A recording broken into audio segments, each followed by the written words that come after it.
Today, we're going to take a look at the CNN panel, where Adam Mockler, who's doing really well right now. It's good to see these these left-wing podcasts and left-wing YouTube shows really do well and really outpace a lot of the right-wing shows on YouTube. But he really destroys these horrible MAGA goons, these horrible Trump apologists on this CNN panel. Let's get into it. Here are the facts. When you ask the residents that Trump is claiming to help, they say that they oppose it at a 79% rate. 61% of them feel less safe. When you ask them what they care about the most, it's not homicides, it's not carjackings, it's Trump's occupation of D.C. So the question then becomes, who are we helping here? Who are we helping here? The idea that public policy isn't meant to serve the public in D.C. is absolutely absurd when Trump was claiming he was helping the public. So the question that I then want to ask is, why don't we mobilize the National Guard to the 8 out of 10 red states that are the highest homicide states? If this decreases crime, and that's sufficient enough to mobilize the National Guard against the explicit will of the people of D.C., why is the National Guard not marching through the streets? The law, he was already quoted. I'm not talking about the law. Do you see really that this trolling of Trump and social media, which is doing gangbusters for Gavin Newsom's social media accounts, what's the pathway to actually bringing voters back to the Democratic Party? Because the internet is not real life. That is the truth. And I'm not sure I'm seeing Democrats understanding that. Well, there's two parts to it. First, you have to drive the attention, then you drive the narrative. So right now, he's getting the attention piece in the attention economy, and he's doing it quite well. He's getting millions of views. I also don't agree that Obama's twisting himself in pretzels. I think it's a completely logical statement.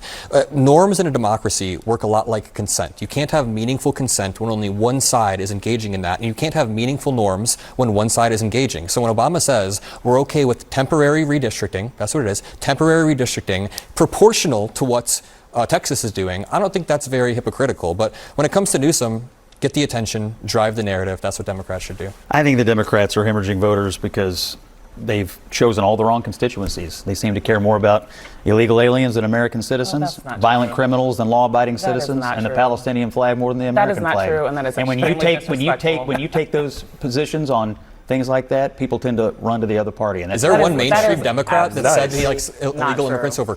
And you know that's not necessarily Chris Van Hollen? There's one. He said that? Chris Van Hollen did not say that. He went and had margaritas at Montez. He met with Kilmar Armando Abrego Garcia, who was brought back to the United States. The administration conceded that he was sent there wrongfully, so Chris Van Hollen... I mean, if you want to keep going down this road... All right, Alencia. You claim that Democrats like crime. Hold on. As someone who does a lot of messaging in the Democratic Party, we do have a messaging issue. But the real thing here is that we have to go to these voters and talk to them about the pain that they are feeling before we bring the policy solution. Because we do have the policy solution. We just have to figure out a better way of listening to our voters. And I think we are in this crisis right now where we are forced to do that. And I do believe that Democrats can come back and gain these voters back. President Trump dipping his toe in the socialism pool. Some of his recent moves have the government's hands firmly involved in a number of business dealings. For example, in an unusual move, NVIDIA has agreed to give 15% of its revenue from chip sales to China to the United States government.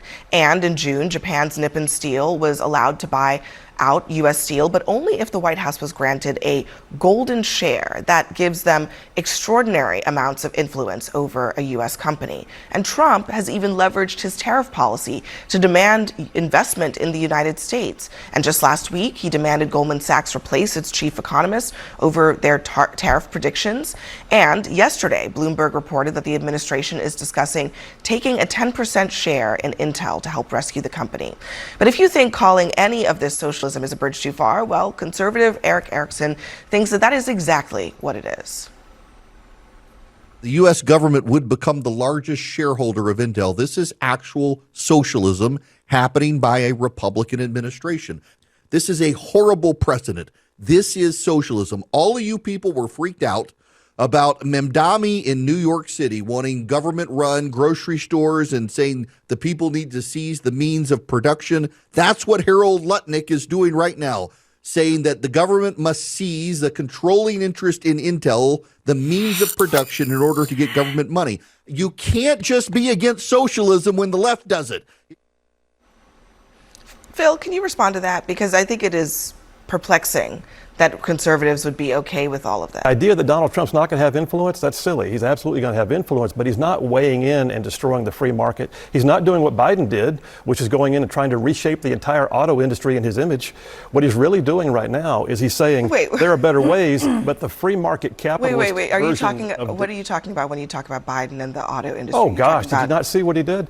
There was no demand for EVs to the extent that the Biden administration wanted, so they regulated it into existence. They funded it to make sure it had subsidies to survive. And then when the subsidies went away, the industry collapsed, which was a clear indication that industry was not ready for its day. Okay. You keep citing the free market, but politicizing companies and allocating capital politically is not the free market. Supply and demand is the free market. And you say that Biden reshaped the EV industry in his image. Oh, yeah, Trump is absolutely. reshaping the entire tariff global order in his image. He's placing tariffs on countries that make no sense whatsoever. I told you had to buy a certain vegetable at the store, and if you didn't like it, it was just too bad. That was the only one you could buy, and I was going to subsidize that vegetable industry. And oh, by the way, I was going to regulate that by the time 2030 came along, that's the only vegetable you could buy. If I told you I'm going to place tariffs on every single country with no discretion whatsoever, and you're going to say he's not reshaping the global order when it comes to that? Have you seen the budget that we had last year or last month? We actually had a budget surplus for the first time ever. The tariffs are working. Sheila, hold on. Sheila, first of all, it is not true that you can't go to an auto dealer and buy a non-EV car. So that is not an accurate description. I said he was reshaping the market. Yeah, but you described it as if the government were telling people